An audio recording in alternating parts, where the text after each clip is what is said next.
Ananya's Nana Nani Homes, a paradise for senior citizens.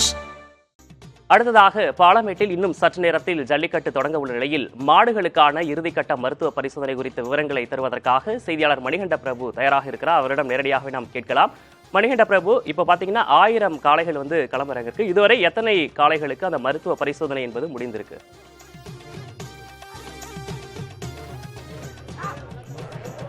Vignesh, மாட்டு பொங்கலை முன்னிட்டு உலக புகழ்பெற்ற பாலமேடு ஜல்லிக்கட்டு போட்டி காலை 7 மணிக்கு சரியாக தொடங்க இருக்கிறது. இந்த ஜல்லிக்கட்டு போட்டிகளுக்கான காளைகளுக்கான அந்த இறுதிக்கட்ட மருத்துவ பரிசோதனை என்பது தற்போது தொடங்கி இருக்கிறது.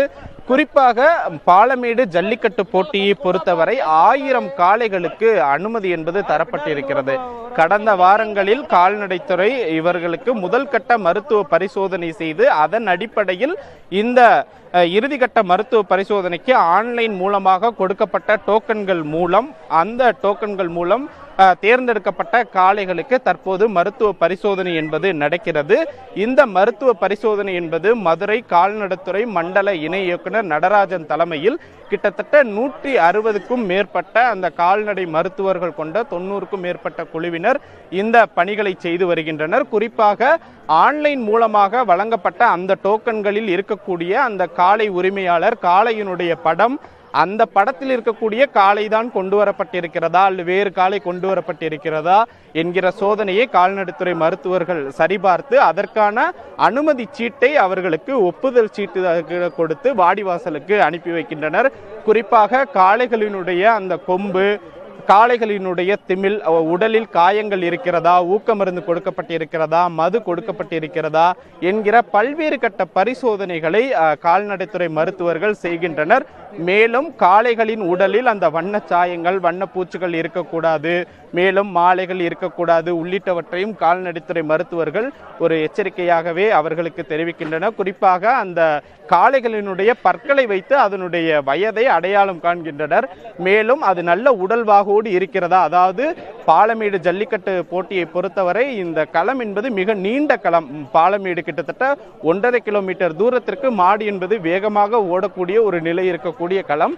அந்த களத்தில் காளை சிறப்பாக விளையாடுமா என்பதற்கேற்ப உடல் தகுதியோடு காளை இருக்கிறதா என்கிற ஒரு முழுமையான பரிசோதனையை கால்நடை மருத்துவர்கள் செய்கின்றனர்.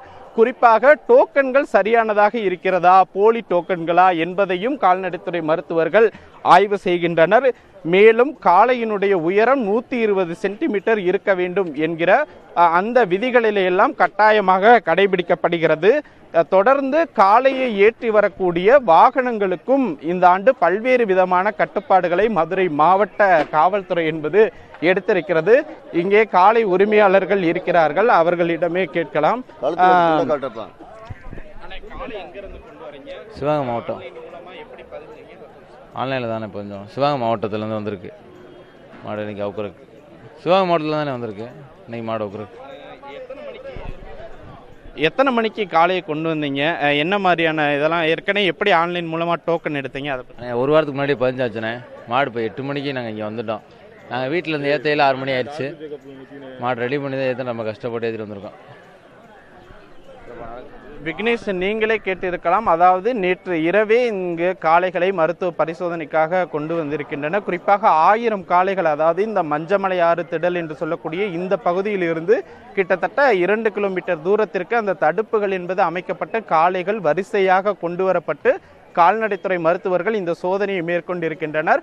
பாலமேடு ஜல்லிக்கட்டு போட்டி என்பது 7 மணியிலிருந்து 8 மணிக்கு மிகச்சரியாக தொடங்க இருக்கக்கூடிய நிலையில் காளைகளுக்கான இந்த இறுதிக்கட்ட மருத்துவ பரிசோதனை என்பது தற்போது விறுவிறுப்பாக நடைபெற்று வருகிறது. விக்னேஷ், புகழ்பெற்ற பாலமேடு ஜல்லிக்கட்டு போட்டி இன்னும் சற்று நேரத்தில் தொடங்க உள்ள நிலையில் காளைகளுக்கான அந்த இறுதிக்கட்ட பரிசோதனையில் சுமார் 90 குழுக்களாக 160 கால்நடை மருத்துவர்கள் அந்த சோதனையில் ஈடுபட்டிருப்பதாக தெரிவிச்சிருந்தீங்க. களத்திலிருந்து விவரங்களை வழங்கியமைக்காக நன்றி மணிகண்ட பிரபு. Ananya's Nana Nani Homes, a paradise for senior citizens.